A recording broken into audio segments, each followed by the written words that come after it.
Noe Elizondo, Toyota's honorary starter, ready to wave the green flag. And we're racing in Sonoma.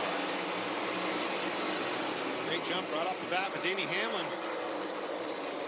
Christopher Bell almost got in there with him, taking a spot over Reddick. Off the racetrack here a little bit.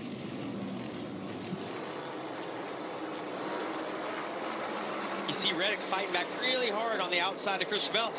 Then I almost thought that maybe Hamlin and Reddick had something worked out. You see Reddick hits that inside curve and loses momentum, but I thought maybe they had worked something out on the start, a little give and take. Not the best start for Reddick for sure. Turn 4, Gibbs and Truex side by side for 4th. Let me tell you this. Whoa, look at him fan out here to 7. This is the 4 into 7 that I was talking about. That's the first opportunity, a huge passing zone. Oh, there's an issue for Suarez. He didn't get off turn 4 very good, and then was slow off 7. Looks like it's running again now.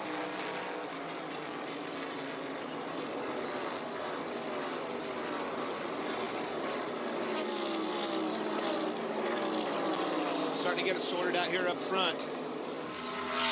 Off turn 10, and now they shoot into 11. The dive bomb area. Oh, you see this all day long.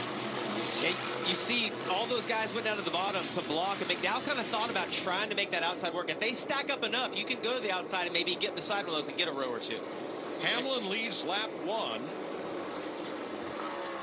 From Bell, Reddick, Truex, and Gibbs, that's Toyota in the first 5 places. He took the words out of my mouth. First thing I saw when they were coming around there, 5 in a row.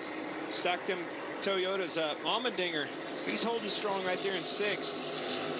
I think he's a dangerous guy for this race. Always a threat to win on a road course. He can make some hay today. He's good on all the road courses, but this has been his weakest one if you had to pick one of the tracks that we run at. All right, let's check with our crew chief, Larry McReynolds.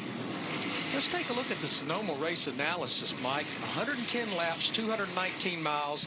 As Clint mentioned, we still have stages. They are 25, 30, and 55, but no caution at the stage ends. Pit road speed 40 miles per hour. The fuel window is 40 to 44 laps. 5 sets of Goodyear tires. Mike, do I do it in 2 stops, 3 stops, maybe even 4? Well, thanks, Larry. And the elimination of stage breaks creates a lot of different strategies available for these teams. Turn 11, they're down to 33 miles an hour in the middle of that corner. And then accelerating all the way up and into turn 1 from there.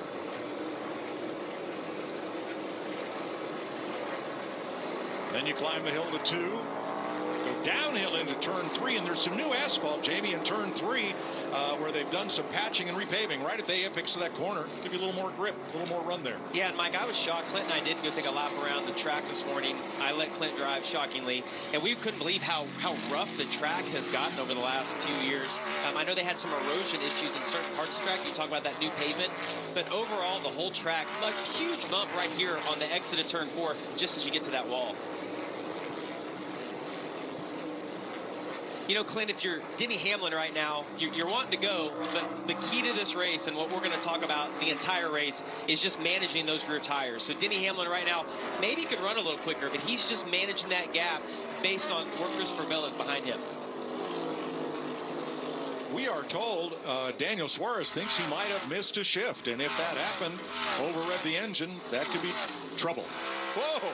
Larry Mack tells us 9,700 RPM that thing hit. I can tell you, his concern, you couldn't understand him. At any time you hear that engine at 9,700 RPM, that's extremely high.